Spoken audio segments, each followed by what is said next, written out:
Hello everyone, আজকে হচ্ছে আমরা তোমার ভৌত আলোক বিজ্ঞানের নতুন একটা লেকচার স্টার্ট করতেছি।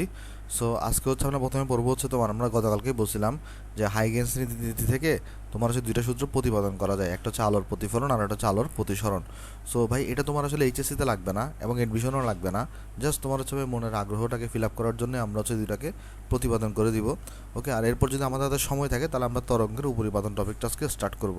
তবে আমি অবশ্যই তোমাদেরকে পরামর্শ দিব, তরঙ্গের উপরিপাতন এই টপিকটা স্টার্ট করার আগে আমার ইউটিউবে অলরেডি তরঙ্গ চ্যাপ্টার নিয়ে প্রথম 4টা ভিডিও দেওয়া আছে। প্রথম 4টা ভিডিও তুমি যেন দেখে আসো, ওকে?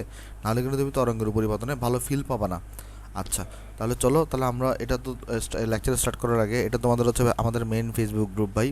আশা করি তোমরা এখানে জয়েন দেওয়া আছো। যদি কেউ এখানে জয়েন দেওয়া না থাকো তাহলে জয়েন দিতে পারো এখানে। তো চলো আমরা তাহলে আজকে আমাদের প্রথম টপিকে স্টার্ট করি। তো আমরা এখানে প্রথমে চলো লিখে দিই জিনিসটা, সেটা হচ্ছে যে হাইগেন্সের নীতি দ্বারা। আমরা এখানে লিখবো তাহলে হচ্ছে ভাই তোমার হাইগেন্সের নীতি দ্বারা, হাইগেন্সের নীতি দ্বারা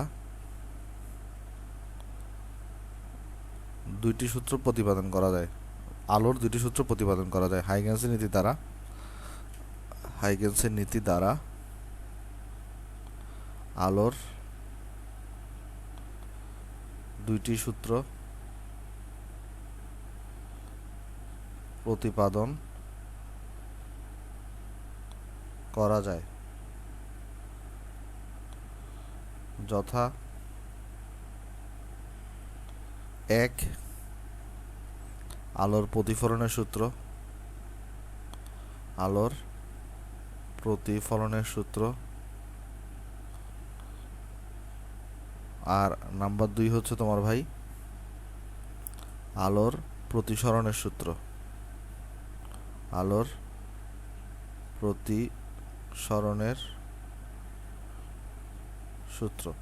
তাহলে যেমনটা আমরা বললাম যে তোমাকে হচ্ছে পরীক্ষায় জিজ্ঞেস করতে পারে হাইগেন্স নীতি দ্বারা নিচের কোন সূত্র প্রতিপাদন করা যায়, তাই তুমি একটু মনে রাখবা হাইগেন্স নীতি দ্বারা আলোর দুটো সূত্র প্রতিপাদন করা যায়। একটা হচ্ছে ভাই তোমার আলোর প্রতিফলনের সূত্র, আর এটা তোমার কি বলতো আলোর প্রতিসরণের সূত্র। ওকে, তো দেখো তো আমরা সবাই জানতাম যে আলোর প্রতিফলনের সূত্র আসলে কোনটা ছিল। আমরা যদি একটু মনে করার চেষ্টা করে দেখি, আলোর প্রতিফলনের সূত্র ছিল তোমার হচ্ছে ভাই আই ইকুয়ালস টু কী হইতো, আর হইতো, আপতন কোণ আর প্রতিফলন কোণ সমান হইতো। আর প্রতিসরণের সূত্র কোনটা ছিল, যেটাকে আমরা স্নেলের সূত্র বলতাম, ওইটা ছিল M U B equal to কত হইতো বলতো, sine I divided by sine R, sine I divided by কত হইতো ভাই, সাইন আর। এটা ছিল হচ্ছে আমার আলোর প্রতিসরণের সূত্র, যেটাকে আমরা স্নেলের সূত্র বলতাম। ওকে, এটাকে আমরা কি নাম দিতাম ভাই, 9-10 পড়ে আসছি আমরা স্নেলের সূত্র। তো এই দুটো সূত্রকে আমরা আসলে কি করতে পারি, হাইগেন্সের নীতি থেকে হচ্ছে আমরা প্রমাণ করতে পারি। ওকে, তাহলে চলো আমরা প্রমাণ করার চেষ্টা করি যে আলোর প্রতিফলনের সূত্র। চলো আমরা প্রথমে তাহলে একটা একটা করে প্রমাণ করি, আসো তাহলে আমরা তাহলে প্রথমে প্রমাণ করি হাইগেন্সের নীতি দ্বারা আলোর প্রতিফলনের সূত্র প্রতিপাদন। এটা তোমার কিন্তু পরীক্ষায় আসবে না ভাই, আমি তো প্রথমে প্রথমে বলে দিয়েছি, জাস্ট তোমার মনের আগ্রহটা ফিল আপ করার জন্য বইতে আছে বলে পড়াই দেওয়া। আলোর প্রতিফলনের সূত্র প্রতিপাদন। ওকে, তাহলে আমরা পড়তেছি হচ্ছে ভাই হাইগেন্সের নীতি দ্বারা আলোর প্রতিফলনের সূত্র প্রতিপাদন। সো চলো জিনিসটা দেখি আমরা কীরকম, এখানে কীভাবে আমরা প্রতিপাদন করবো এটাকে আসো দেখি। আচ্ছা, তো চলো আমরা তাহলে প্রথমে একটা কাজ করি। আমরা প্রতিফলনের ক্ষেত্রে কী হয় দেখো তো, তোমার এখানে একটা প্রতিফলক তল থাকে তাই না। তো এখানে হচ্ছে আমরা একটা প্রতিফলক তল নিব, যে তলটাকে সাপোজ ধরো আমরা XY তল বলতেছি। সাপোজ ধরো এটা হচ্ছে আমার একটা প্রতিফলক তল, কেমন? সাপোজ আমার এখানে এটাকে আমরা নাম দিচ্ছি হচ্ছে ভাই তোমার X, আর এটাকে আমরা নাম দিচ্ছি হচ্ছে Y। তাহলে XY হচ্ছে আমার একটা প্রতিফলক তল। আচ্ছা, তারপর আমরা এখানে একটা সমতলীয় তোমার হচ্ছে যে ভাই আমরা হচ্ছে যে তরঙ্গমুখ ধরতেছি। সাপোজ ধরো এই XY প্রতিফলক তলের উপরে, XY প্রতিফলক তলের উপরে এখানে ধরো একটা AF নামের একটা সমতলীয় প্রতিফলক তল আছে, সমতলীয় তরঙ্গমুখ আছে। ওকে, তাহলে এখানে হচ্ছে আমার XY তলের উপরে এই AF যেটা আছে এটা হচ্ছে সাপোজ ধরো আমার একটা সমতলীয় তরঙ্গমুখ। তাহলে চলো আমরা এখানে লিখে দিই জিনিসগুলো কী কী ধরছি আমরা এখানে লিখতেছি ধরি XY প্রতিফলক তলের উপর, খুবই সোজা প্রমাণ, চলো আমরা দেখতে থাকি। XY প্রতিফলক তলের উপর তোমার হচ্ছে কি ভাই, এই AF একটি সমতলীয় তরঙ্গমুখ। আচ্ছা, এখানে তুমি সমতলীয় তরঙ্গমুখ দেখতেছো মানে কি ভাই? সমতলীয় তরঙ্গমুখ দেখতেছো, এটা মানে হচ্ছে যে আলোকউৎসটা অনেক দূরে আছে, সেখান থেকে তোমার এখানে আলো এসে পড়তেছে, সেখান থেকে তোমার কি এসে পড়তেছে? আলো এসে এখানে পড়তেছে। এই কারণে তুমি এখানে অনেক দূরে থাকার কারণে আলোকউৎসটা তুমি এখানে কি দেখতেছো ভাই? সমতলীয় তরঙ্গমুখ দেখতেছো। তাহলে এফ হচ্ছে তোমার এখানে এটা কি বলতো? সমতলীয় তরঙ্গমুখ। এখন এই একটা আলোক রশ্মিগুলো কিভাবে আসে আমরা যদি দেখি, এখানে আলোক রশ্মিগুলো সাপোজ ধরো একটা আলোক রশ্মি তোমার এখানে এখানে আসতেছে, আর আরেকটা আলোক রশ্মি ধরো তোমার এখান থেকে এখানে আসতেছে, কেমন? আচ্ছা, এবং এই আলোক রশ্মিগুলো কিন্তু সবসময় কিন্তু আলোক রশ্মি কিন্তু সবসময় এই তোমার যে আলোক রশ্মিগুলো আছে এরা কিন্তু সবসময় ভাই সমতলীয় তরঙ্গমুখের সাথে লম্বভাবে অবস্থান করে। ওকে, তাহলে আলোক রশ্মিগুলা সর্বদা সমতলীয় তরঙ্গমুখের সাথে কীভাবে অবস্থান করে? লম্বভাবে অবস্থান করে। তাহলে এখান থেকে আমরা লিখতে পারি, আমরা জানি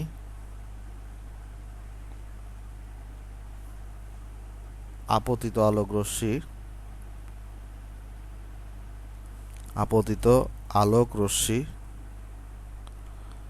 আলোক রশ্মি সর্বদা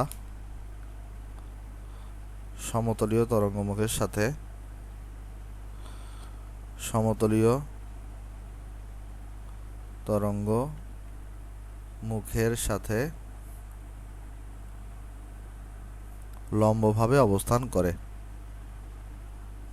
লম্বভাবে অবস্থান করে। কেমন?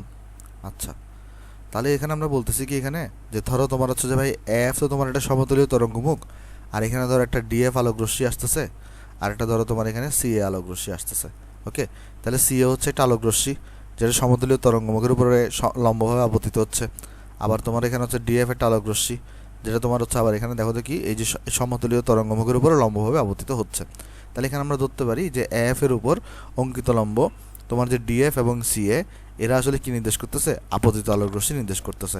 তাহলে এখানে আমরা বলতে পারি যে তোমার এফ এর উপর সমতলীয় তরঙ্গমুখ এফ এর উপর সমতলীয় তরঙ্গমুখ এফ এর উপর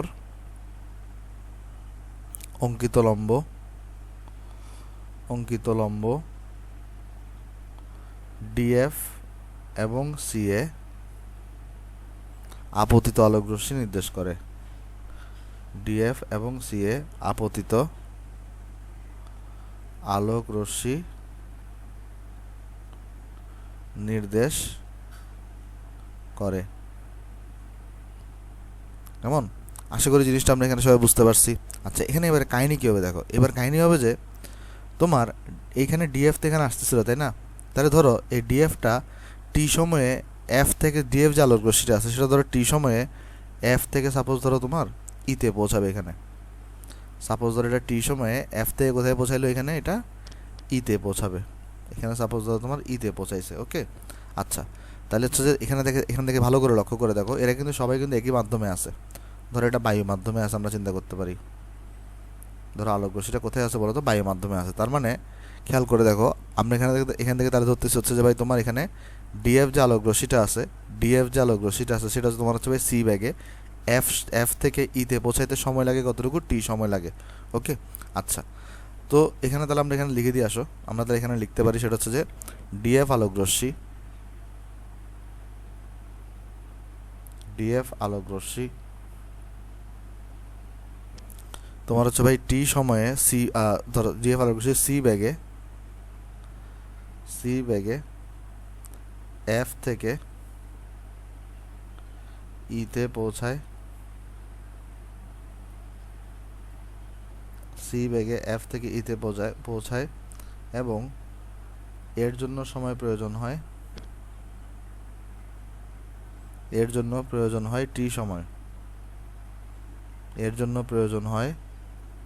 টি সময়, অর্থাৎ তোমার এই ডিএফ আলোক রশ্মিটার এফ থেকে ইতে পৌঁছাইতে কতটুকু সময় লাগতেছে? তোমার এখানে ভাই টি সময় লাগতেছে। ওকে, তাহলে এখান থেকে যদি আমি এফ ই তাহলে ডিস্টেন্সটা যদি বের করতে চাই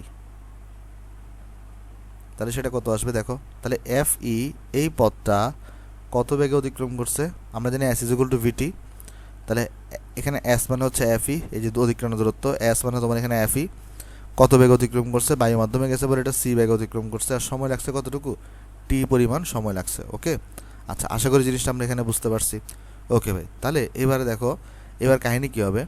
এখানে তোমার ডিএফ আলোক রশ্মিটা তো তোমার এফ থেকে তোমার ইতে পৌঁছাইছে, এফ থেকে তোমার দেখো ইতে পৌঁছাইছে, টি সময় লাগছে। অন্যদিকে দেখো এই সি এ যে আলোক রশ্মিটা আছে এটা তো এখানে অলরেডি ধাক্কা খেয়ে গেছে প্রতিফলক তলে, তাই না? তখন যে সেটা করবে সেটা কি করবে, তোমার এখানে ব্যাক করবে না, তখন যেটা করবে সে এখান থেকে কী করবে ভাই, এভাবে করে সে হচ্ছে যে প্রতিফলিত হবে, তাই না? এভাবে করে সে কী হবে বলো তো, এখানে প্রতিফলিত হবে। তাহলে জিনিসটা তুমি বুঝো, এখানের মধ্যে যে কাহিনিটা করতেছে সেটা হচ্ছে যে এখানে তোমার ডিএফ যে আলোক রশ্মিটা সেটা তো তোমার এখানে আসতেছে, এফ থেকেইতে আসতেছে, আবার ওই একই সময়ে সি এ আলোক রশ্মিটা এখানে আপতিত হওয়ার পরে, এখানে আপতিত হওয়ার পরে তোমার এটা কী হবে, এখানে প্রতিফলিত হবে। ঠিক আছে, প্রতিফলিত হবে, ধরা যাক এজি বরাবর প্রতিফলিত হচ্ছে। তাহলে এখান থেকে আমরা কি বলতে পারি যে সি আলোক রশ্মি এ বিন্দুতে আপতিত হয়ে এজি বরাবর কী হবে, প্রতিফলিত হবে। তাহলে এখান থেকে আমরা বলতে পারি সি এ আলোক রশ্মি, সি এ আলোক রশ্মি তোমার এখানে ভাই এ বিন্দুতে আপতিত হয়ে, এ বিন্দুতে আপতিত হয়ে তোমার হচ্ছে ভাই এজি বরাবর প্রতিফলিত হয়। কি হয় এখানে, প্রতিফলিত হয়। ওকে, আশা করি আমরা জিনিসটা এখানে বুঝতে পারছি ভাই। তো এবারে আমি একটা কাজ করতে যাচ্ছি, এবারে আমি দেখতে যাচ্ছি যে ধরো তোমার হচ্ছে যে ভাই এখানে আমাদের চিন্তা করে দেখো এটাও তো আলোর বেগ সিতেই যাবে, তাই না? তাহলে ধরো এখানে একটা জিনিস তুমি খেয়াল করে দেখো, আমরা সবাই জানি হচ্ছে কি তোমার এখানে ফর্মুলা এস ইকুয়াল টু কিন্তু এখানে ভিটি। তাহলে তুমি জিনিসটা চিন্তা করে দেখো, এফ থেকে যখন নিতে যাচ্ছে তখনও সি ব্যাগে যাচ্ছে, আবার এ থেকে যখন জি এর দিকে যাচ্ছে তখনও সি ব্যাগে যাচ্ছে, আবার টি সময়ে এফ থেকে ইতে আসছে।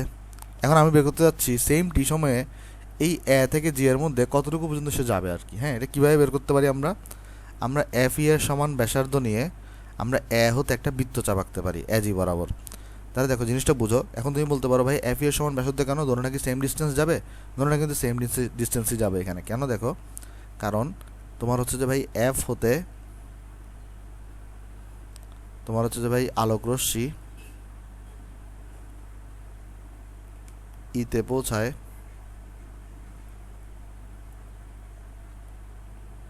সি ব্যাগে, অনুরূপভাবে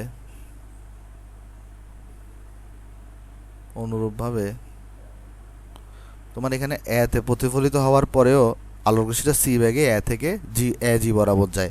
এখন তুমি প্রশ্ন করতে পারো ভাই কেন সেম ব্যাগে যাবে, কারণ দেখো এটা তো বায়ু মাধ্যমে আছে, এমন যদি হয়তো মাধ্যম যদি চেঞ্জ হইতো তাহলে তোমার কী হইতো, ব্যাগটা চেঞ্জ হয়ে যেত, কিন্তু এখানে তো মাধ্যম চেঞ্জ হয় নাই। তাহলে এখান থেকে তখন আমরা বলতে পারি অনুরূপভাবে এ হতে আলোক রশ্মি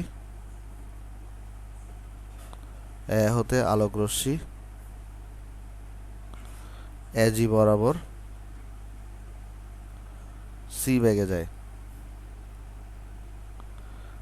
ব্যাগে যায়, কেমন? তাহলে দেখো আমরা সবাই জানি এস ইকুয়াল তোমার হচ্ছে এখানে ভাই ভিটি হয়, তাহলে এখানে যদি তুমি ব্যাগটা যদি সি হয়ে যায় তাহলে সি ইন্টু টি হয়, অর্থাৎ দোনোটার যেহেতু ব্যাগ সমান তাহলে একটা নির্দিষ্ট সময় পরে তাহলে সেম ডিস্টেন্স অতিক্রম করবে। তাহলে এখানে আমরা বলতে পারি যেহেতু দুইটি আলোক রশ্মির ব্যাগ সমান, যেহেতু দুইটি আলোক রশ্মির ব্যাগ হচ্ছে তোমার সমান, তাই এরা একটি নির্দিষ্ট সময় পর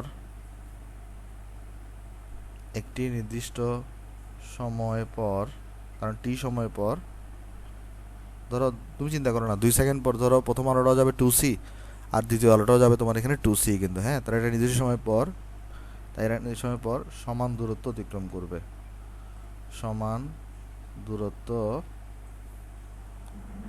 অতিক্রম করবে। কেমন? আশা করি জিনিসটা আমরা এখানে সবাই বুঝতে পারছি ভাই। আচ্ছা, তাহলে এখানে দেখো, এখানে তাহলে কী হবে দেখো, তাহলে এফ থেকে ইতে যদি টি সময়ে আসে তাহলে আমি যদি বলি তোমাকে এজি বরাবর টি সময়ে কতটুকু যাবে, আমি যদি তোমাকে জিজ্ঞেস করলাম এফ থেকে যখন ইতে আসছে তখন টি সময় আসছে, তাহলে এজি বরাবর টি সময় এসে কতটুকু যাবে এটা তুমি কীভাবে বের করবা? দেখো তাহলে জিনিসটা বুঝো, এফ থেকে ইতে যেতে সময় লাগছে টি সময়, আবার এজি বরাবর আমি বের করতে যাচ্ছি টি সময় পর কতটুকু পৌঁছাবে। আমরা জানি টি সময় পর দুটোটা সেম ডিস্টেন্স পৌঁছাবে, তাহলে আমরা এজি বরাবর কতটুকু পৌঁছাবে কীভাবে বের করব? আমরা যেটা করব, এই একে কেন্দ্র করে এফ এর সমান ব্যাসার্ধ নিয়ে একটি বৃত্তচাপ অঙ্কন করি। তাহলে এখান থেকে আমরা বলতে পারি যে অর্থাৎ টি সময় পর এরা সমান দূরত্ব অতিক্রম করবে, যেহেতু দুটোটার ব্যাক সেম, সমান দূরত্ব অতিক্রম করবে। তাহলে এখান থেকে আমরা বলতে পারি এজি বরাবর কতটুকু দূরত্ব অতিক্রম করবে তা বের করার নিয়ম। আমরা কি করতে পারি বলতো?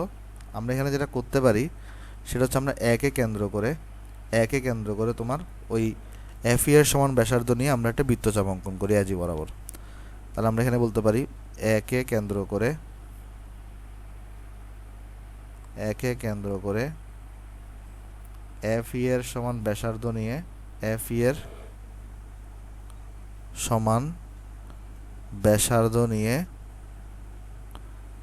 ব্যাসার্ধ নিয়ে এজি বরাবর একটি বৃত্তচাপ অঙ্কন করি। কেমন?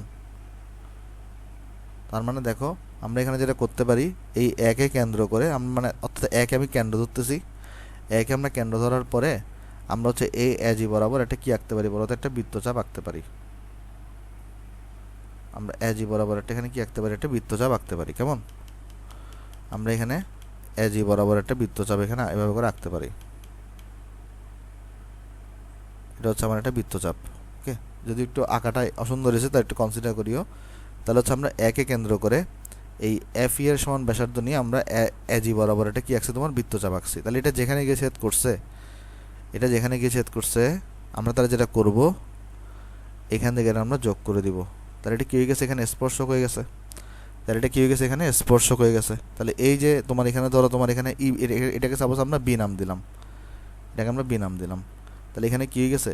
এই ইবিটা তোমার এখানে স্পর্শক হয়ে গেছে। কার উপরে বলো তো? এই যে বৃত্তচাপটার উপরে একটা স্পর্শক হয়েছে, কারণ দেখো এটা এই স্পর্শ করে চলে গেছে এখানে। ওকে, আচ্ছা এখন দেখো এখানে তোমার হচ্ছে যে এই যে অ্যাঙ্গেলটা আছে না ভাই, এটা তোমার 90 ডিগ্রি হবে। এই অ্যাঙ্গেলে তোমার কত হবে বলো তো? 90 ডিগ্রি হবে। এখন তুমি কীভাবে বলতে পারো এটা 90 ডিগ্রি হবে? এটা ভাই সাধারণ একটা বৃত্তের কনসেপ্টটা আমি তোমাকে বুঝাই বলি ভাই। বৃত্তের কনসেপ্টটা হচ্ছে যে তুমি যদি একটা বৃত্তকে নাও, সেই বৃত্তর কেন্দ্র থেকে তুমি যদি একটা স্পর্শবিন্দুর উপর যদি একটা অঙ্কিত রেখা টানো, এবং তোমার হচ্ছে এখানে যদি একটা স্পর্শক টানো, সেই স্পর্শক এবং অঙ্কিত রেখার মধ্যবর্তী অ্যাঙ্গেল অলওয়েজ 90 ডিগ্রি হয়। এটা তোমরা 9 10-এর মধ্যে উপপাদ্যের মধ্যেও পড়ছো। আমি তোমাকে চলো জিনিসটা দেখাই দিই। আমি উপপাদ্য তো আমি প্রমাণ করবো না এখানে, জাস্ট আমি তোমাকে বলি জিনিসটা কী ছিল। এখানে দেখো, আমি চলো এখানে একটা বৃত্তকে আনি ভাই। বৃত্তকে আনার পরে আমি তোমাকে জিনিসটা দেখাই দিই। এখানে দেখো, সেটা হচ্ছে যে সাপোজ ধরো এটা তোমার বৃত্তের কেন্দ্র। কেমন? তো এই বৃত্তের কেন্দ্র থেকে তুমি ধরো এখানে একটা যে কোনো একটা ধরো, এখানে সাপোজ ধরো একটা তুমি রেখা টানছো এখানে, তো এখানে একটা বিন্দু আছে। তো এই বিন্দুতে তুমি যদি একটা স্পর্শক টানো, তো তোমরা নিশ্চয়ই বৃত্তের মধ্যে পড়ে আসছো। সেটা হচ্ছে ভাই, এটা অলওয়েজ কী থাকে বলো তো? এখানে এটা অলওয়েজ লম্ব হয়, 90 ডিগ্রি হয়। তো এটা আমি আর প্রমাণ পড়াচ্ছি না, এটা প্রমাণ করা যায়। তাহলে কি জিনিসটা এখানে বৃত্তের কেন্দ্র হতে তোমার হচ্ছে যে ভাই স্পর্শবিন্দুর উপর, এটা স্পর্শবিন্দু না, স্পর্শবিন্দুর উপর অঙ্কিত রেখা তোমার স্পর্শকের উপর সর্বদা কি হয়? লম্ব হয়। তাহলে দেখো এটা একটা উপপাদ্য ছিল তোমার। তো উপপাদ্যের প্রমাণতা আমরা যাব না, জাস্ট আমরা তোমাকে এমনি জানা রাখতেছি। এখানে উপপাদ্যটা কী ছিল? বৃত্তের কেন্দ্র হতে স্পর্শবিন্দুর উপর অঙ্কিত রেখা সর্বদা স্পর্শকের উপর লম্ব হয়, স্পর্শকের উপর লম্ব হয়।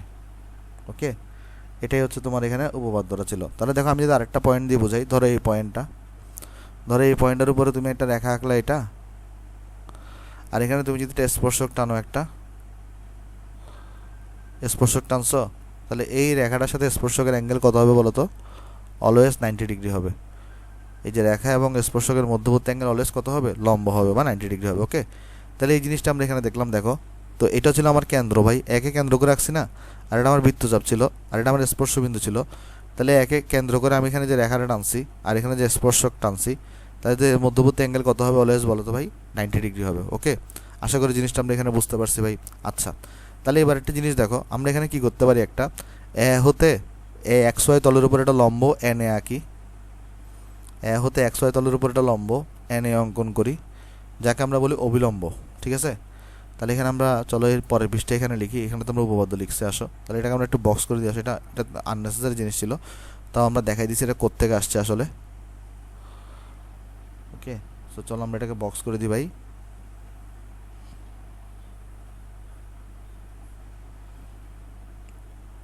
দাঁড়াও,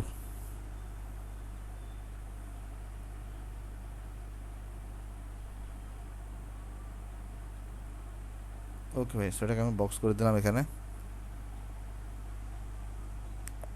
হ্যাঁ, তাহলে এখানে হচ্ছে আমরা পেয়ে গেলাম তোমার হচ্ছে যে ভাই কেমনে এটা 90 ডিগ্রি আসছে সেটা আমরা পেয়ে গেলাম। তাহলে এখানে আমরা কি বলতে পারি? এখানে আমরা বলতে পারি তোমার হচ্ছে যে ভাই এই প্রতিফলক তলের উপর এন লম্ব অঙ্কন করি, যেটা তোমার হচ্ছে যে ভাই কি, যেটাকে আমরা অবিলম্ব বলি। কেমন? তাহলে এখানে আমরা বলতে পারি প্রতিফলক তলের উপর, প্রতিফলক তল যেটাকে আমরা XY নাম দিছি, প্রতিফলক তলের উপর এন লম্ব অঙ্কন করি, এন লম্ব অঙ্কন করি, যা অবিলম্ব হিসেবে পরিচিত, যা অবিলম্ব হিসেবে পরিচিত। তাহলে একটা জিনিস লক্ষ্য করে দেখো, অবিলম্ব হিসেবে যদি এটা পরিচিত হয়, তাহলে এই অ্যাঙ্গেলটাকে আমরা কত বলি ভাই? এই অ্যাঙ্গেলটাকে আমরা কত বলি? অবিলম্বের সাথে আপতিত রশ্মির অ্যাঙ্গেল, এটাকে কিন্তু আমরা আই বলি। কেমন? এটাকে আমরা কত বলি বলো তো ভাই? এটাকে কিন্তু আমরা এখানে আই বলি। ওকে, আচ্ছা এখানে আরেকটা জিনিস দেখো, এটা যদি তোমার 90 ডিগ্রি হয়, এই পুরো অ্যাঙ্গেলটা তো 180 ডিগ্রি, তাই না? পুরো অ্যাঙ্গেলটা কত ডিগ্রি? 180 ডিগ্রি। তাহলে অনুরূপভাবে এটাও কত ডিগ্রি হবে বলো তো? 90 ডিগ্রি হবে। ওকে, তাহলে জিনিসটা বোঝার চেষ্টা করো, এটা যদি তোমার 90 ডিগ্রি হয়, পুরো অ্যাঙ্গেলটা তো 180 ডিগ্রি, তাহলে এটা কিন্তু 90 ডিগ্রি হবে, কারণ এটা এই এই পুরো জিনিসটাই তো এই পুরো DE এর উপর লম্ব। সো তাহলে এটাও 90 ডিগ্রি হলে এটাও 90 ডিগ্রি হবে। ওকে, আশা করি জিনিসটা আমরা এখানে সবাই বুঝতে পারছি ভাই। আচ্ছা, তাহলে দেখো এখান থেকে আমরা আরেকটা জিনিস তো লিখতে পারি। এখানে দেখো AB ডিস্টেন্সটা তোমার FE ডিস্টেন্সের সমান ছিল, তাহলে AB মানে আমরা কত লিখতে পারি? AB ডিস্টেন্সটাও সে C ব্যাগে গেছে, সময় লাগছে এখানে T, তাহলে AB মানেও কিন্তু আমরা এখানে CT লিখতে পারি এখানে। ওকে, আশা করি জিনিসটা আমরা এখানে বুঝতে পারছি। তাহলে এখানে লক্ষ্য করে দেখো, এখানে তোমার দুইটা ত্রিভুজ নিয়ে আমরা কাজ করব। কয়টা ত্রিভুজ নিয়ে কাজ করব ভাই? দুইটা ত্রিভুজ। একটা ত্রিভুজ হচ্ছে ত্রিভুজ AEB, এবং একটা ত্রিভুজ হচ্ছে তোমার এখানে ত্রিভুজ EFA।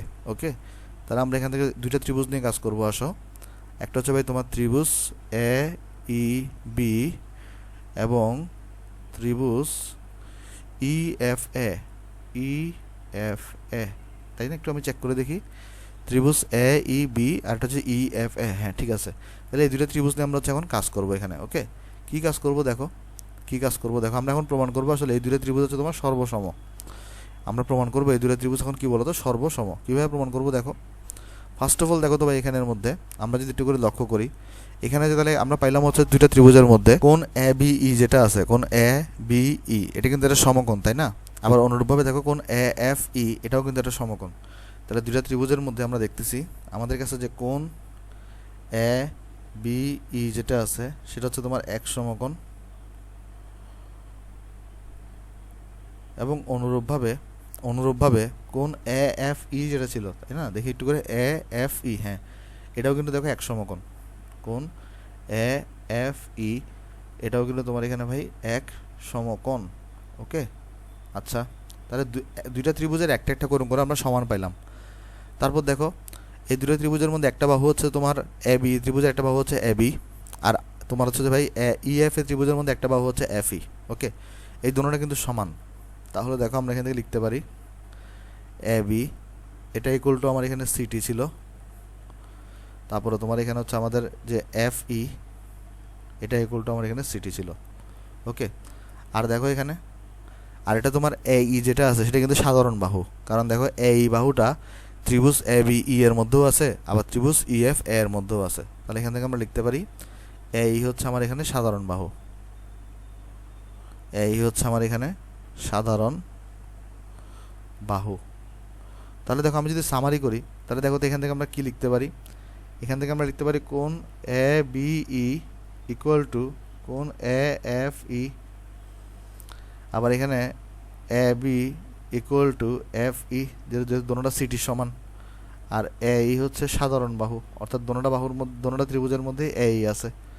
অর্থাৎ দেখো তাহলে দুইটা ত্রিভুজের মধ্যে দুইটা বাহু সমান এবং একটা কোণ সমান। আমরা জানি সর্বসম হওয়ার শর্ত কি ভাই, যদি এমন হয় দুইটা বাহু যদি সমান হয় তাহলে একটা কোণ যদি তোমার সমান হয়ে যায় পরস্পর, তাহলে সেক্ষেত্রে আমরা কি বলি যে ত্রিভুজদ্বয় তোমার এখানে সর্বসম।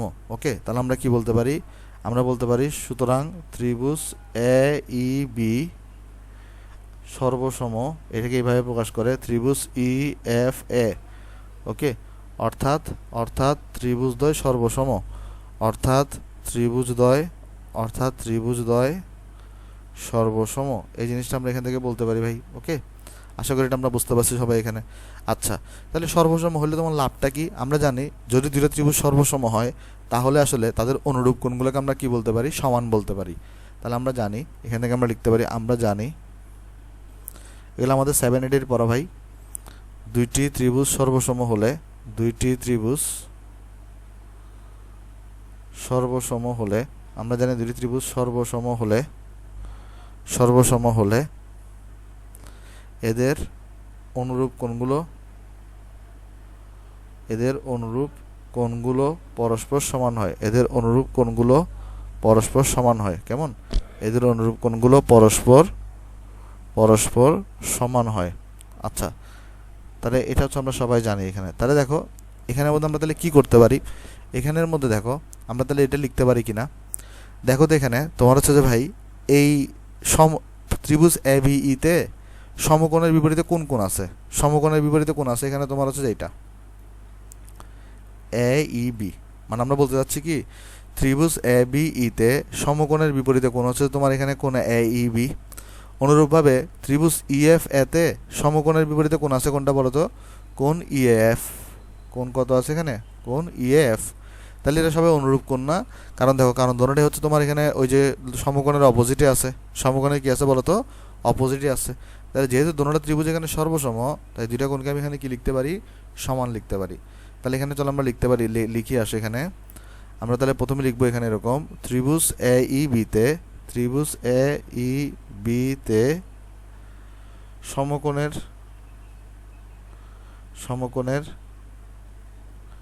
বিপরীতের কোণটি হলো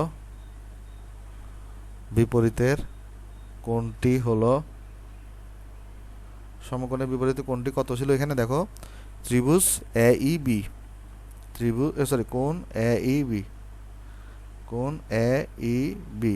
ওকে, আবার অন্যদিকে ত্রিভুজ ই এফ এ তে সমকোণের বিপরীতে কোণটি হলো অন্যটা, সমকোণের বিপরীতে কোণটি হলো কত, দেখো এখানে আমি যদি কোণটা দেখি ভালো করে যদি আমরা লক্ষ্য করি, দেখো ত্রিভুজ ই এফ এ তে খেয়াল করে দেখো ত্রিভুজ ই এফ এ তে সমকোণ তো এটার অপোজিটে কোণ হচ্ছে তোমার এখানে ভাই কোণ ই এ ই এফ, ই এফ, তাই না।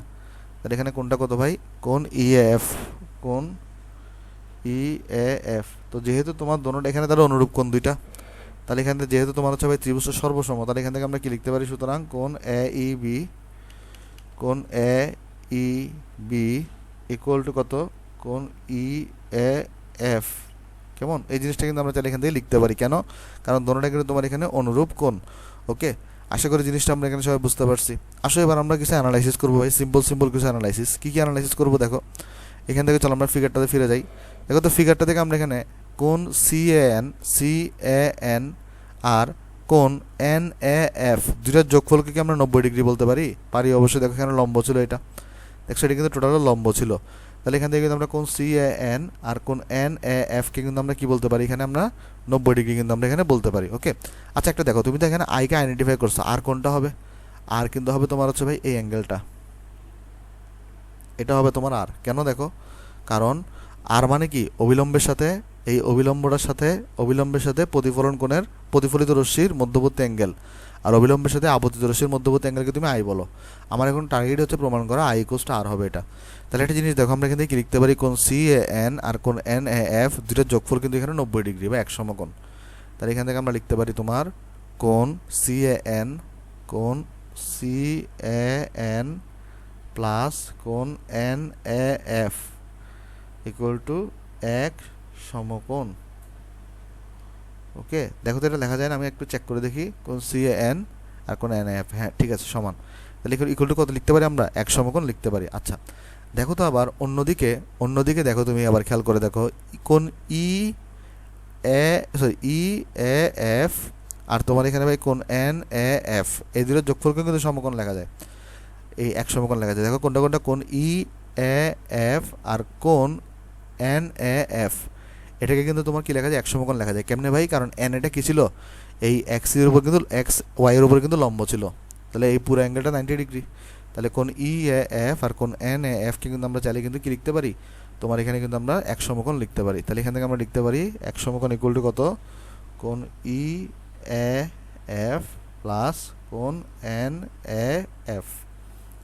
এই যে দেখো, কোণ ই এ এফ আর কোণ এন এ এফ দুইটা যোগফলকে আমরা এক সমকোণ লিখতে পারি এখানে। ওকে, আচ্ছা এবার দেখো দুইটাকে আমরা যদি কম্পেয়ার করি, এখানে দেখো ভালো করে লক্ষ্য করে দেখো, এখানেও এন এ এফ আছে, এখানেও দেখো এন এ এফ আছে। তাহলে দুইটা কাটাকাটি যাবে না? দুইটা কাটাকাটি এখানে কি থাকবে? দুটো যেহেতু সমান, এখানে থাকবে তোমার, তাহলে এখানে কোণ C A N equal to কোণ ই এ এফ। আচ্ছা এবার দেখো তো ভালো করে একটু লক্ষ্য করে, আমরা কোণ সি এ এনকে আমরা কি বলছি? আপতন কোণ আই। তাহলে আমরা লিখতে পারি এখানে ইকুয়াল টু আই, যেটা হচ্ছে আমাদের ভাই আপতন কোণ। এটা হচ্ছে আমাদের ভাই আপতন কোণ। ওকে, এই জিনিসটা আমরা এখানে তাহলে লিখতে পারি ভাই। আচ্ছা তাহলে চলো আমরা এর পরবর্তীতে প্রসিড করি। এর পরবর্তীতে আমরা কীভাবে প্রসিড করবো দেখো, এবার চলো আমরা দুইটা অ্যাঙ্গেল নিয়ে কাজ করি আরও। একটা অ্যাঙ্গেল হচ্ছে তোমার ভাই কোণ বি এ এন, দেখো একটা অ্যাঙ্গেল হচ্ছে তোমার এখানে কোণ বি এ এন, আরেকটা হচ্ছে তোমার ভাই কোণ বি এ ই। এই দুটো যোগফলকে কিন্তু তোমার কি বলা যায়? এক সমকোণ বলা যায়। কেমনে দেখো, কোণ বি এ এন আর কোণ বি এ ই, এই টোটাল যোগফলটা কত? এক সমকোণ আমরা এখান থেকে বলতে পারি। তাহলে চলো আমরা লিখে ফেলি এখানে। তাহলে এখানে আমরা বলতে পারি আবার, চলো নেক্সট পৃষ্ঠায় যাই, তাহলে আমরা বলতে পারি এখানে আবার কোণ তোমার এখানে বি এ এন আছে কত? কোণ বি এ এন প্লাস কত ছিল এখানে? বি এ এন, আরেকটা তোমার কত? বি এ ই, আরেকটা হচ্ছে তোমার এখানে বি এ ই, কোণ B A E equal to তোমার এখানে ভাই এক সমকোণ। ওকে, আশা করি এটা বুঝতে পারছি ভাই। তারপর দেখো ইকুয়াল টু কত হবে দেখো তো এখানে? ইকুয়াল টু আমরা আরেকটা কি লিখতে পারি দেখো এখানে, খেয়াল করে দেখো তো, একটা ত্রিভুজের তিন কোণের সমষ্টি আমরা জানি 180 ডিগ্রি। সবাই আমরা কত জানি? একটা ত্রিভুজের তিন কোণের সমষ্টি 180 ডিগ্রি। এখানে অলরেডি তুমি এ বি ত্রিভুজটাকে লক্ষ্য করো, অলরেডি কোণ এ বি কিন্তু তোমার এখানে 90 ডিগ্রি হয়ে গেছে। তাহলে কোণ বি এ ই আর কোণ এ ই বি দুটোর যোগফল কিন্তু কত হবে? 90 ডিগ্রি হবে। ওকে, তাহলে এখানে দেখো আমি তোমাকে বুঝাই বলি, একটা ত্রিভুজের তিন কোণের সমষ্টি কত? 180 ডিগ্রি। তাহলে 180 ডিগ্রি যদি হয়, তাহলে অলরেডি বি কোণটা তো 90 ডিগ্রি হয়ে গেছে, তাহলে বাকি যে দুটো কোণ আছে তাদেরকে 90 ডিগ্রি হইতে হবে যোগফল। তাহলে কোণ বি এ ই আর কোণ এ ই বি দুটোটার যোগফল হবে 90 ডিগ্রি। কেমন? তাহলে এখান থেকে আমরা বলতে পারি কোণ A E B R plus কোণ বি এ ই, এটাও কিন্তু এক সমকোণ হবে। দেখো আমি একটু মিলাই দেখি মিলছে কিনা। কোণ B A E R A E B, ঠিক আছে হ্যাঁ। তাহলে এটা কেন তোমার হচ্ছে ভাই ইয়া হচ্ছে এখানে? আমরা তাহলে বলতে পারি, আমরা জানি ত্রিভুজের তিন কোণের সমষ্টি 180 80 ডিগ্রি। ওকে, আর এখানে অলরেডি কোনটা ছিল, কোন তোমার এখন already A B E equal to 90 degree ছিল, কোন A B E equal to already 90 degree ছিল। সুতরাং বাকি যে দুটো কোণ আছে অর্থাৎ কোণ এ ই বি প্লাস কোণ বি এ ই, এই দুইটাকে যোগফল থেকে কত হইতে হবে তাহলে 90 ডিগ্রি হইতে হবে বা এক সমকোণ হইতে হবে। কেমন, আশা করি এটা আমরা বুঝতে পারছি। তাহলে দেখো একটা জিনিস, এখানেও তোমার বি এ ই আছে, এখানেও তোমার বি এ ই আছে, তাহলে উভয়পক্ষ থেকে আমি দুটোকে সমান লিখে কাটাকাটি করে দিতে পারি। তাহলে এখানে আমার কি থাকতেছে, কোণ B A N equal to থাকতেছে কোণ এ ই বি। এবার একটু মেন ফিগারে ফেরত যাও, কোণ বি এ এনকে তুমি কি বলছো, দেখো বি এ এন এটাকে কিন্তু আমরা এখানে আর বলছি, তাই না? কোণ বি এ এনকে আমরা কত বলছি, এখানে আর বলছি। তাহলে আমরা ইকুয়াল টু তাহলে কত লিখতে পারি, এখানে আর লিখতে পারি, যেটা হচ্ছে আমাদের এখানে ভাই প্রতিফলন কোণ। এটা হচ্ছে আমাদের এখানে ভাই তোমার প্রতিফলন কোণ। ওকে, তাহলে দেখো এবারে, তাহলে এখানে আমরা যদি একটু সামারি করি, তাহলে আমরা এখানে কী কী পাইছি দেখো। আমরা এখান থেকে এটা পাইছি হচ্ছে আমার, দেখো তিনটা সম্পর্ক এখানে আমরা আনবো। একটা সম্পর্ক হচ্ছে আমাদের এটাকে চলো আমরা একটা কাজ করি, এটাকে আমরা চলো কপি করে এখানে নিয়ে যাই। আসো, তারা আমরা একটা পাইছি হচ্ছে এটাকে তাহলে আমরা ভাই তোমার 1 নাম্বার নাম দিতে পারি। অন্যদিকে আমরা তোমার হচ্ছে দেখো এখানে আরেকটা পাইছি হচ্ছে আপতন কোণের এটাকে চলো আনি আমরা এখানে,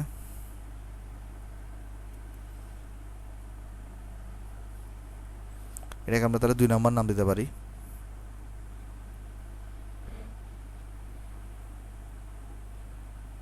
আবার আরেকটা পেলাম হচ্ছে আমরা এখানে এই প্রতিফলন কোণের এটাকে আমরা তাহলে তোমার 3 নাম্বার। আমি তো বলতেছি কিন্তু তোমার প্রমাণ লাগবে না, তারপর আমি তোমাকে এই জিনিসটা দেখাই দিচ্ছি, যেন তুমি তোমার মনে যেন কোনো খটকা না থাকে যে ভাই একটা জিনিস বইতে ছিল কিন্তু আমি পড়ি নাই, মানে এই আফসোসটা যেন না থাকে। তাহলে 1 2 3, তাহলে একটা জিনিস দেখো, এখান থেকে আমরা এখান থেকে দেখতেছি এখানে একটা অ্যাঙ্গেল আছে কোণ ই এফ যেটা আই এর সমান, আর এখানে একটা অ্যাঙ্গেল আছে কোণ এ বি যেটা আর এর সমান, আর এক থেকে আমরা দেখতেছি এই দুইটা হচ্ছে সমান। তাহলে এখান থেকে আমরা কি বলতে পারি যে 1 নম্বরও তো আমরা পাচ্ছি তোমার হচ্ছে ভাই কোণ A E B equal to কোণ ই এ এফ, কোণ এ ই বি এর ভ্যালু হচ্ছে আর এটা ভ্যালু হচ্ছে আই। তাহলে আমি যদি একটু ঘুরাই লিখি তাহলে আই ইকুয়াল টু আর। তাহলে দেখো এটাই হচ্ছে আমার কি বলতো ভাই প্রতিফলনের সূত্র। তাহলে হচ্ছে আমরা হাইগেন্সের নীতি থেকে হচ্ছে আমরা প্রতিফলনের সূত্র প্রমাণ করে ফেললাম। এখন তুমি আমাকে বলতে পারো যে ভাই হাইগেন্সের নীতি এখানে কোথায় অ্যাপ্লাই করছেন আপনি যে বলতেছেন এটা হাইগেন্সের নীতি থেকে আপনি প্রমাণ করছেন, হাইগেন্সের নীতি আপনি কোথায় অ্যাপ্লাই করছেন? দেখো এই হাইগেন্স তো আমাদেরকে এই সমতলীয় তরঙ্গমুখের ধারণা দিছে, তাই না? তাহলে এখানে আমরা বেসিক্যালি সমতলীয় তরঙ্গমুখের ধারণা থেকে এই যে 90 ডিগ্রি হবে সমতলীয় তরঙ্গমুখের সাথে আলোক রশ্মি, এইটার ধারণা থেকেই তো হাইগেন্স নীতির ধারণা থেকেই কিন্তু আমরা এটা প্রমাণ করছি। তাই এটাকে বলা হয় কি হাইগেন্স নীতি থেকে হচ্ছে আমরা প্রতিফলনের সূত্র এখানে আমরা প্রমাণ করলাম। ওকে, তো তাহলে এখন তোমাকে যদি কেউ জিজ্ঞেস করে হাইগেন্স নীতি কোথায়, তখন তুমি তাহলে কি বলবা? তুমি বলবা এই যে ভাই এরকম এখানে যদি আমরা সমতলীয় তরঙ্গমুখ নিছি, এই সমতলীয় তরঙ্গমুখের ধারণা তো হাইগেন্স দিছে, তাহলে এখানে আমরা হাইগেন্স নীতি অ্যাপ্লাই করে কি করলাম, আলোর প্রতিফলনের সূত্র আমরা প্রমাণ করলাম। তাহলে চলো আমরা হচ্ছে এখন যেটা প্রমাণ করব সেটা হচ্ছে তোমার ভাই হাইগেন্স নীতি থেকে আমরা হচ্ছে এখন আলোর প্রতিসরণের সূত্র প্রমাণ করব। আসো তাহলে চলো আমরা এখন প্রমাণ করব তোমার এখানে ভাই হাইগেন্সের নীতি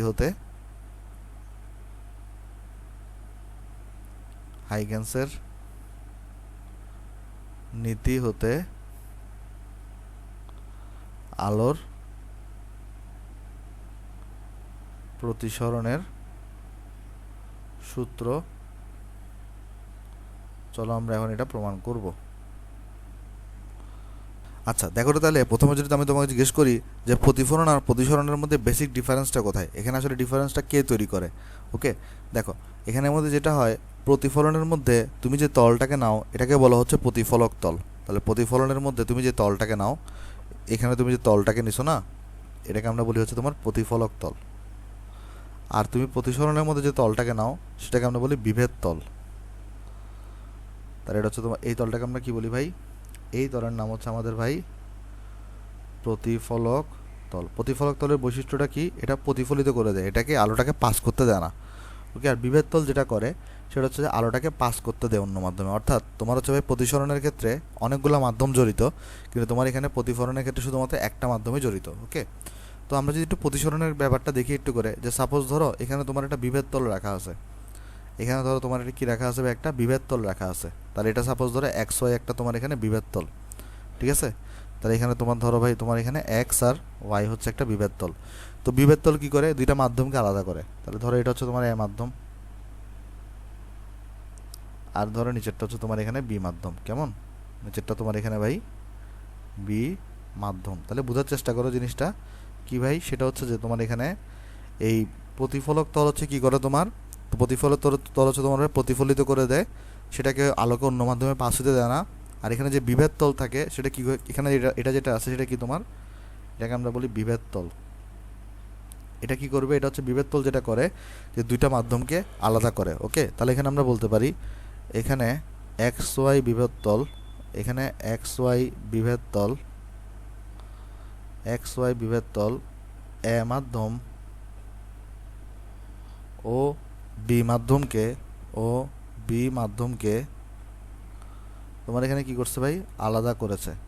তাহলে এখানে বিভেদ তল এক্স ওয়াই বিভেদ তল এ মাধ্যম ও বি মাধ্যমকে তোমার এখানে কি করছে ভাই, আলাদা করেছে। ওকে, তাহলে এই জিনিসটা আমরা এখানে প্রথমত এখানে বলতে পারি। আচ্ছা, তারপরে তাহলে এখানে আমরা এরপরে এখানে চিন্তা করতে পারি যে সাপোজ ধরো এখানে একটা আমাদের আবার কি থাকবে, যেহেতু হাইগেন্স নীতি আমরা অ্যাপ্লাই করতেছি, তাহলে এখানে আমরা আবার একটা সমতলীয় তরঙ্গমুখ চিন্তা করব। সাপোজ ধরো তোমার এখানে একটা এ বি নামের একটা আমরা এখানে সমতলীয় তরঙ্গমুখ আমরা এখানে চিন্তা করতেছি। কেমন, তাহলে এটা হচ্ছে আমার এ, ধরো এটা হচ্ছে আমার বি, তাহলে এখানে ধরা যাক একটা এ বি নামক একটা সমতলীয় তরঙ্গমুখ আছে।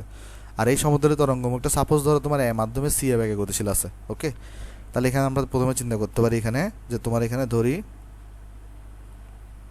তোমার এখানে ভাই এই এ বি একটি সমতলীয় তরঙ্গ মুখ। আর এখানে আমরা ধরে নিচ্ছি সাপোজ ধরো এ মাধ্যমে আলোর বেগ, এটা তোমার এখানে সি এ হবে। আর বি মাধ্যমে আলোর বেগ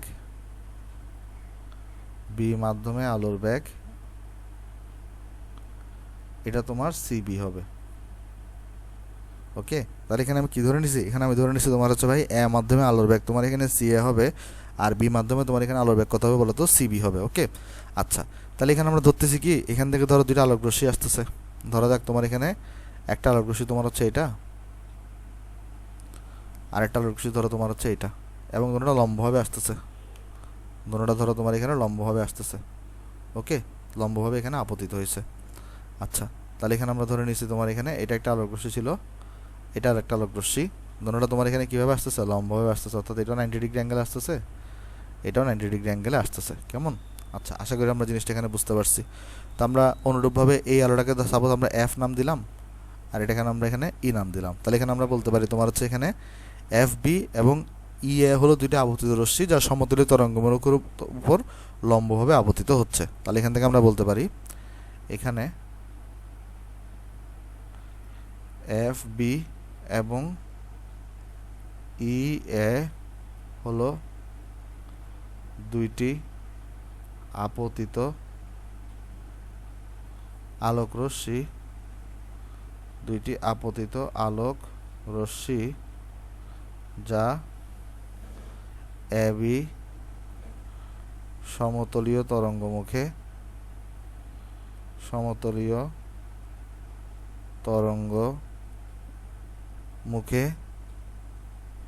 লম্বভাবে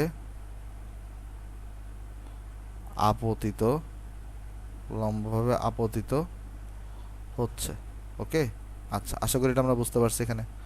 ওকে ভাই, তাহলে চলো আমরা দেখি আসো। তাহলে এখানে কি হচ্ছে, এখানে লম্বভাবে তোমার হচ্ছে ভাই এখানে আপতিত হচ্ছে আমাদের এটা। ওকে, আচ্ছা, তারপরে দেখো আমরা একটা কাজ করতে পারি। তাহলে আমরা এখানে একটা এখানে আমরা একটা অবিলম্ব অঙ্কন করি। আমরা এখানে একটা অবিলম্ব অঙ্কন করি। আমরা এখানে একটা অবিলম্ব আঁকলাম। ওকে, আর এখানে হচ্ছে আমরা অবিলম্বটা হচ্ছে আমাদের এখানে এন, ধরে এটা হচ্ছে আমার এখানে এন ড্যাশ। তাহলে এখানে হচ্ছে আমরা কি করলাম বলো তো, আমরা এখানে এন এ এন ড্যাশ অবিলম্ব অঙ্কন করা হয়েছে।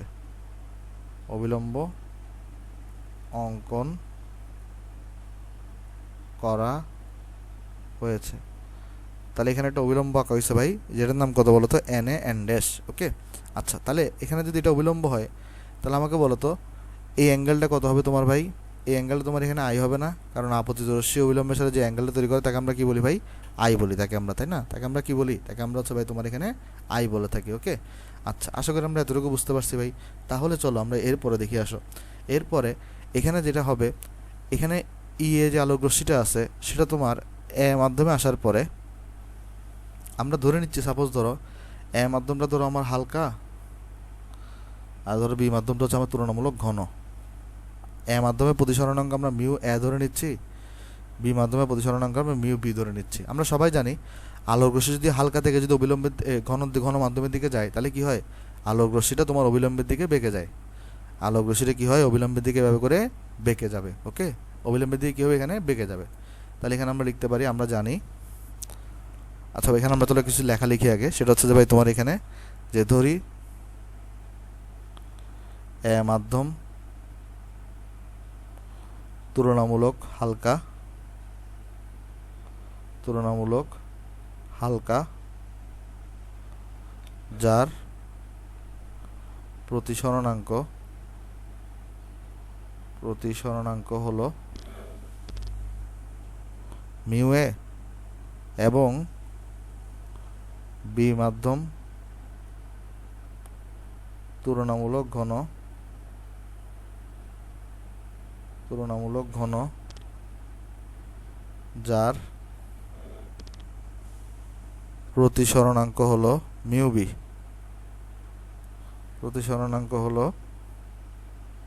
বি। ওকে, আচ্ছা, তাহলে এখানে আমরা ধরে নিচ্ছি। তাহলে এখন আমরা জানি আলো হালকা থেকে ঘন মাধ্যমে গেলে,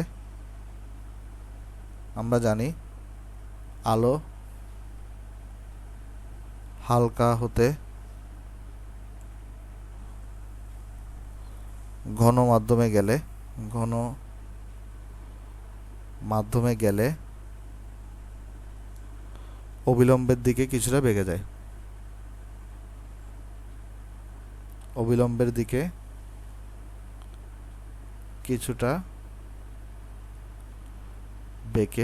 তুমি ঘন থেকে হালকা করতে পারতা, তাও কোনো সমস্যা নেই। ঘন থেকে হালকা হলে কি হয়? অবিলম্ব দূরে সরে যায়, সেক্ষেত্রে তোমার প্রমাণ একটু চেঞ্জ আসতো, কিন্তু জিনিসটা সেমই প্রমাণিত। সমস্যা নেই, হালকা থেকে ঘন ধরো, ঘন থেকে হালকা ধরো, কোনো ম্যাটার না। ওকে, তাহলে আমরা কি ধরে নিচ্ছি এখানে? আমরা ধরে নিচ্ছি হচ্ছে ভাই তোমার এখানে যে তোমার এখানে হচ্ছে ভাই আলোটা, সাপোজ ধরো তোমার এখানে এই যেহেতু হালকা থেকে ঘন দিকে যাচ্ছে, তাহলে সেটা কী হবে? সেটা হবে তোমার এখানে এই অবিলম্বের দিকে কিছুটা বেঁকে যাবে। ধরো সে বেঁকে গিয়ে আরেকটু আগাইলো, ধরো এখানে সে এজি বরাবর গেছে। ওকে, সে কোন বরাবর গেছে? এজি বরাবর গেছে। আমরা চলো এটাকে একটু ঠিক করে রাখি।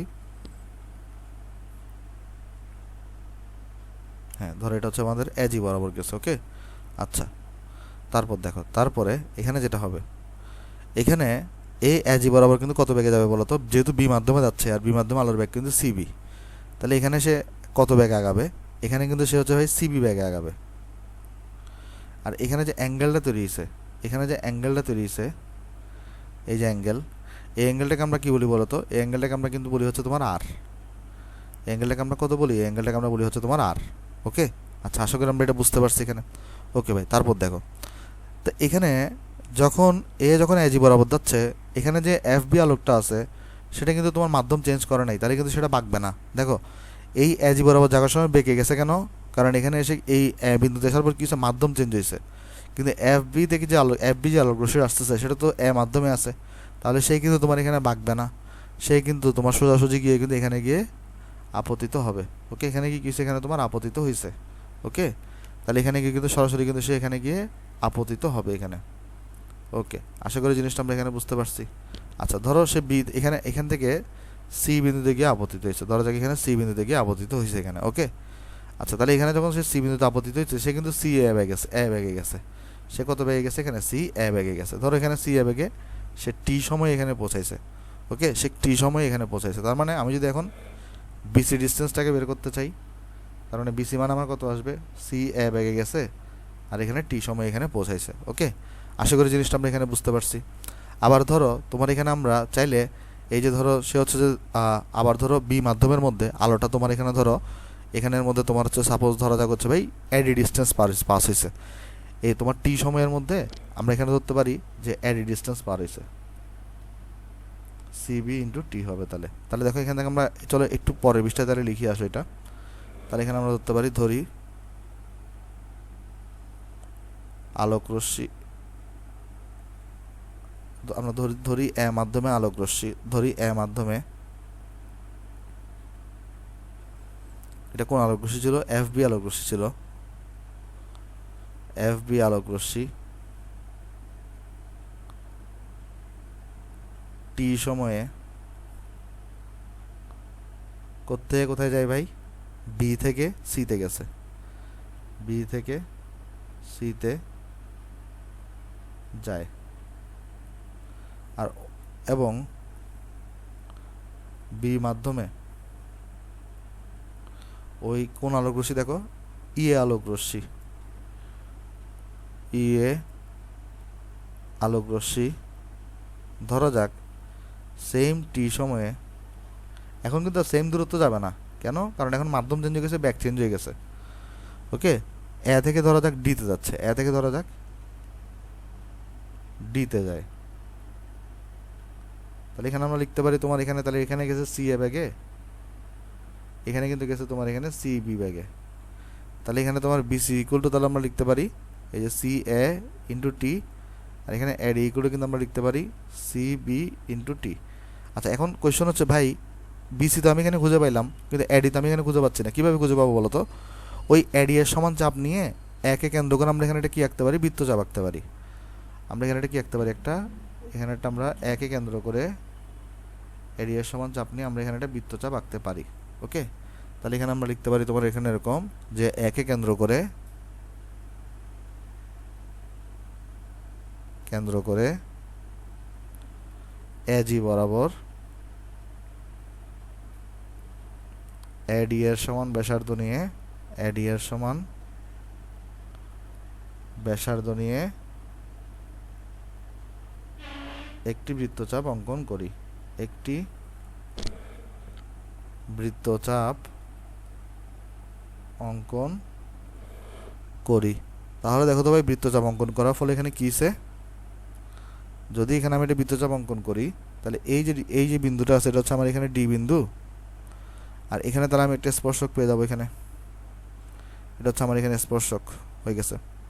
যদি এখানে আমার আঁকাতে একটু হয়েছে, দাঁড়াও, তাহলে চলো আমি আঁকাটা একটু ঠিক করে রাখি, এখানে একটু আমার আঁকা বাঁকা হয়েছে, এটা আসো আগে, চলো আমি এটা এঁকে ফেলি এখানে, এটা তারপর আমি এঁকে দিচ্ছি। তাহলে এটা হবে আমার একটু নিচে নামবে, এখানে এটা যে স্পর্শক, হ্যাঁ। তাহলে এখানে আমাদের এই বৃত্তচাপটা আঁকছি আমরা এখানে, আর এই বিন্দুটা আমার এখানে ডি বিন্দু ছিল, আর এখানে তাহলে সিডি হচ্ছে আমার এখানে একটা স্পর্শক। তাহলে স্পর্শক দেখো এই কেন্দ্র হতে একটা রেখা টানছি, আর এটা হচ্ছে একটা স্পর্শক, তাহলে মাস্ট বি এই অ্যাঙ্গেলটা কত হবে ভাই? 90 ডিগ্রি হবে, তাই না? কারণ দেখো কেন 90 ডিগ্রি হবে এটা? কারণ কেন্দ্র হতে একটা রেখা টানছি আমরা এখানে, কারণ এটাকে কেন্দ্র করে থাকছি বৃত্তচাপটা, আর এটা হচ্ছে স্পর্শক। তাহলে স্পর্শক আর কেন্দ্র হতে যে রেখাটা টানবো সেটার মধ্যবর্তী অ্যাঙ্গেল কত হয়? 90 ডিগ্রি হয়, এটা তো আমরা সবাই জানি। তারপর দেখো তো এই অ্যাঙ্গেল টোটালটা 90 ডিগ্রি না? তাহলে এটা যদি আর হয়, তাহলে আমাকে বলো এই অ্যাঙ্গেলটা কত হবে ভাই? এই অ্যাঙ্গেলটা কত হবে? দেখো টোটালটা 90 ডিগ্রি, এটা হচ্ছে তোমার আর, তাহলে এখানে যে অ্যাঙ্গেলটা আছে এটা কত হবে? এটা হবে 90 ডিগ্রি মাইনাস আর। আবার অন্যদিকে তোমার এটা হচ্ছে 90 ডিগ্রি, এটা 90 ডিগ্রি মাইনাস আর, তাহলে তিনোটার যোগফল তোমার এখানে 180 ডিগ্রি হইতে হবে। তাহলে মাস্ট বি এই অ্যাঙ্গেলটা যেটা আছে এটাকে আর হওয়া লাগবে। এটাকে কত হওয়া লাগবে ভাই? এটাকে আর হওয়া লাগবে। কেন এটাকে আর হওয়া লাগবে? দেখো আমি তোমাকে বোঝাই বলি, তিনোটার যোগফল কত হইতে হবে? এই যে এ ডি সি ত্রিভুজ আছে, তিনোটার যোগফল 180 ডিগ্রি হইতে হবে না? এটা তো 90 ডিগ্রি, এটা 90 ডিগ্রি মাইনাস আর, তাহলে এটাকে মাস্ট বি আর হইতে হবে। তাহলে আর হইলে এই আর আর মাইনাস আর চলে যাবে, 90 আর 90 যোগে 180 ডিগ্রি থাকবে। ওকে, আশা করি এটা আমরা বুঝতে পারছি এখানে। আচ্ছা, অনুরূপভাবে আরেকটা জিনিস দেখো তো, এখানে এটা তো 90 ডিগ্রি ছিল, এটা এখানে আই ছিল, তাহলে এই অ্যাঙ্গেলটা এখানে কত হবে? এই অ্যাঙ্গেলটা তোমার এখানে হবে 90 ডিগ্রি মাইনাস আই। কেমনে দেখো, এই পুরোটা 90 ডিগ্রি, এটা তোমার আই, তাহলে এটা হবে তোমার কত? 90 ডিগ্রি মাইনাস আই। আবার এটা তোমার 90 ডিগ্রি পুরোটা, তাই না? এটা তোমার 90 ডিগ্রি পুরোটা, তাহলে এই অ্যাঙ্গেলটা কত হবে বলো তো আমাকে? আমি যদি সবুজ কালার দিয়ে দেখাই, তাহলে আমাকে বলো এই অ্যাঙ্গেলটা কত হবে? এই অ্যাঙ্গেলটা কত হবে জানো? এই অ্যাঙ্গেলটা কিন্তু তোমার এখানে আই হবে। কেমনে আই হবে তোমাকে আমি বুঝাই, দেখো এটা তোমার, এই দেখো না এখানে ই এ বি, এটা 90 ডিগ্রি না? তাহলে এটা আই হইলে এটা হবে 90 ডিগ্রি মাইনাস আই। আবার অনুরূপভাবে এন এ সি, এটা তো 90 ডিগ্রি, তাহলে এটা যদি 90 ডিগ্রি মাইনাস আই হয়, এটাকে হইতে হবে আই, কারণ আই মাইনাসে যোগ করলে 90 ডিগ্রি থাকবে শুধুমাত্র। ওকে, টোটালটা যোগ করে 90 ডিগ্রি হইতে হবে, তাহলে এটা হইতে হবে তোমার এখানে আই। ওকে, আশা করি জিনিসটা আমরা এখানে বুঝতে পারছি ভাই। তাহলে যদি আমরা এই জিনিসগুলো এখানে নোট ডাউন করি, কী কী অ্যাঙ্গেল আমরা এখানে পাইছি, তাহলে দেখো আমরা প্রথমে কি অ্যাঙ্গেল পাইছি এখানে, আমরা প্রথমে পাইছি EAN, এই যে EAN এটাকে আমরা আই লিখছি এখানে, তাহলে আমরা এখানে লিখতে পারি কোন EAN ইকুয়াল টু কত, আই লিখতে পারি আমরা, রাইট। আবার এই আই ইকুয়াল টু আমরা কত পাইছি এখানে দেখো তো, কোন BAC কে পাইছি, কোন BAC, এটা তাহলে হচ্ছে আমার কি কোণ, আপতন কোণ, এটা তাহলে এখানে হচ্ছে আমার আপতন কোণ। ওকে, আশা করি আমরা এতটুকু বুঝতে পারছি সবাই। আচ্ছা, এবারে অন্যদিকে দেখো একটা জিনিস, সেটা হচ্ছে আমরা এখানে DAN ড্যাশ প্লাস DAC এটাকে আমরা এক সমকোণ লিখতে পারি, তাই না? তাহলে এখানে আমরা লিখতে পারি তোমার কত বলো তো, কোণ DAN ড্যাশ প্লাস তোমার এখানে হচ্ছে আমরা লিখতে পারি DAC। আচ্ছা, এটা দরকার নেই, এটা লেখার দরকার নেই, কারণ অলরেডি আমরা আর এটা প্রমাণ করে আসছি। এখানে যে তোমার DAN ড্যাশ, এটা যে তোমার এখানে আমরা আর, এটা তো আমরা প্রমাণ করে আসছি, তাই না? DAN ড্যাশ ইকুয়াল টু আর, আবার আমরা প্রমাণ করে আসছি যে হাতে কলমে কোন ACD ইকুয়ালস টু আর, এটা দরকার নেই। আচ্ছা দেখো তো, এবার আমাদের কী বের করতে হবে, এই যে প্রতিসরণের সূত্র, ওই যে সাইন আই বাই সাইন আর বের করতে হইতো এটা। তাহলে চলো আমরা একটা কাজ করি, আসো আমরা চলো এখানে তাহলে বের করি sine I divided by sine r. তার আগে চলো এটা লেখা লিখি, এখানে আইটাকে তো আমরা লিখছি। দেখো আমরা তাহলে একটু আগে কী প্রমাণ করে আসছি, কোন DAN ড্যাশ ইকুয়াল টু কত ছিল আর, তাহলে কোন DAN ড্যাশ ইকুয়াল টু কিন্তু এখানে হচ্ছে আমার আর, তাই না? এটা তাহলে আমার এন ড্যাশ হবে, DAN ড্যাশ এটা কিন্তু হচ্ছে আমার এখানে আর। দেখো এই যে DAN ড্যাশ এটা কিন্তু হচ্ছে আমার এখানে আর, ঠিক আছে? আর অন্যদিকে দেখো তো ভাই ACD এটাও কিন্তু আমার এখানে আর। তাহলে আমরা এটা কি প্রমাণ করে আসছি এখানে, কোন ACD এটা হচ্ছে আমার আর, অর্থাৎ এটা কিন্তু আমার প্রতিসরণ কোণ। তাহলে আমি যদি এখন sine I divided by sine r বসাই, তাহলে দেখো তো এই আয়ের জায়গায় তাহলে আমি কত লিখতে পারি, সাইন আয়ের জায়গায় কিন্তু আমি তাহলে কোন EANকে লিখতে পারি, অথবা সাইন আমি কোন এখানে BACকে লিখতে পারি, তাই না? এই আয়ের জায়গায় আমি কত লিখতে পারি, এটাকেও লিখতে পারি, এটাকেও লিখতে পারি। চলো আমি তাহলে BACটাকে লিখে আসো। তাহলে এখানে আমরা লিখতে পারি সাইন আয়ের জায়গায় কোন BAC, অন্যদিকে সাইন আর এর জায়গায় আমরা কত লিখতে পারি, আর এর জায়গায় আমরা ACDকে লিখতে পারি, আবার অন্যদিকে হচ্ছে আমরা তোমার এখানে কত লিখতে পারি, এই যে DAN ড্যাশকে লিখতে পারি। চলো আমরা ACDকে লিখে আসো। কেন এটা লিখতেছি আমরা এখনই বুঝতে পারবা। দেখো এবার দেখো সাইন BACকে আমরা কি লিখতে পারি, দেখো সাইন BACকে আমরা কি লিখতে পারি, দেখো দেখো তো BAC মানে কি ভাই, তোমার এখানে আমরা সবাই জানি সাইনের সূত্র হচ্ছে লম্ব বাই অতিভুজ, ঠিক আছে? তাহলে দেখো তো সাইন BAC যদি নাও, তাহলে লম্ব কোনটা হবে, এটা হচ্ছে অ্যাঙ্গেল, তাহলে লম্ব হবে তোমার এখানে BC, আর তোমার এখানে তাহলে অতিভুজ কোনটা হবে, অতিভুজ এখানে হবে তোমার AC। তাহলে এখানে হবে তোমার লম্ব হবে তোমার BC, আর অতিভুজ হবে তোমার এখানে AC। কেমন, কেন দেখো কোন BACকে নিছো না, তাহলে কোন BACকে নিছো, তাহলে এইটার অ্যাঙ্গেলের অপোজিটটাকে আমরা লম্ব বলি, তাহলে লম্ব হবে তোমার এখানে BC, অতিভুজ হবে এখানে বড়টা অর্থাৎ AC। তাহলে দেখো এখানে কত আসছে, BC ডিভাইডেড বাই AC। আর কোন ACD মানে কত লিখতে পারো, দেখো কোন ACDকে নিছো, তাহলে এটা হচ্ছে তোমার অ্যাঙ্গেল, তাহলে এটার অপোজিটের অ্যাঙ্গেল, অপোজিটের যে বাহুটা আছে সেটা তোমার এখানে লম্ব, তাহলে লম্ব বাই অতিভুজ, লম্ব হচ্ছে AD, অতিভুজ হচ্ছে তোমার এখানে তাহলে AC। তাহলে লম্ব হচ্ছে তোমার এখানে AD, আর অতিভুজ তোমার এখানে তাহলে AC, অতিভুজ তোমার এখানে তাহলে কত AC।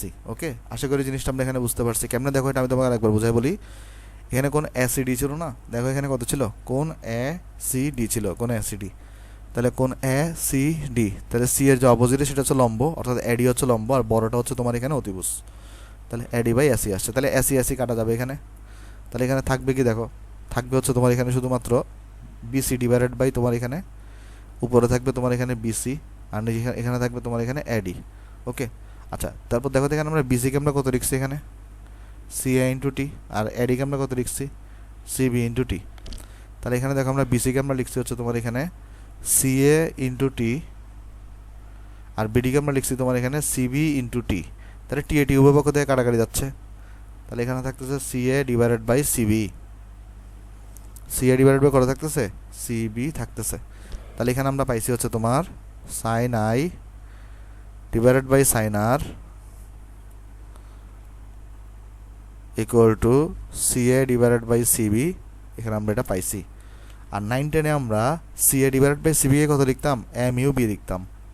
সিএ ডিভাইডেড বাই সিবিকে আমরা কত লিখতাম, এম ইউ বি লিখতাম। তাহলে সুতরাং আমার এখানে প্রমাণ হয়ে গেছে M U B equals to sine I divided by sine r. এই যে দেখো আমরা হাইগেন্সের নীতি অর্থাৎ সমতলীয় তরঙ্গমুখের কনসেপ্ট ইউজ করে আমরা এখানে কিন্তু এটাও প্রতিসরণের সূত্রটাও কিন্তু আমরা এখানে প্রমাণ করে ফেলছি। সো এটা হচ্ছে আমাদের এখানে কি, এটা হচ্ছে আমাদের এখানে ভাই প্রতিসরণের সূত্র প্রমাণিত হয়ে গেছে। ওকে, আশা করি ভাই প্রমাণ দুটো তোমরা বুঝতে পারছো। প্রমাণগুলো না পড়লেও কোনো সমস্যা নেই ভাই, তুমি চাইলে স্কিপ করে এটা পরবর্তী লেকচার দেখতে পারো, কোনো সমস্যা নেই। ঠিক আছে, জাস্ট প্রমাণটা তোমার হচ্ছে ভাই মনের খোরাক জোগানোর জন্য আমরা এটা পড়াইছি, প্রমাণিত। তো আমরা হচ্ছে নেক্সট ক্লাস হচ্ছে ভাই তরঙ্গের পরিবর্তন পড়বো। তো আজকে আসলে আমাদের হাতে সময় নেই, নাহলে পড়াইতাম। তো আজকে ভিডিও তোমার ভালো লাগলে ভিডিও তুমি লাইক করতে পারো, ভিডিওটা তোমার বন্ধুদের সাথে শেয়ার করতে পারো, আর আমার ইউটিউব চ্যানেল নতুন ইউটিউব চ্যানেল সাবস্ক্রাইব করতে পারো। তাহলে সবাই ভালো থাকবেন ভাই, আসসালামু আলাইকুম।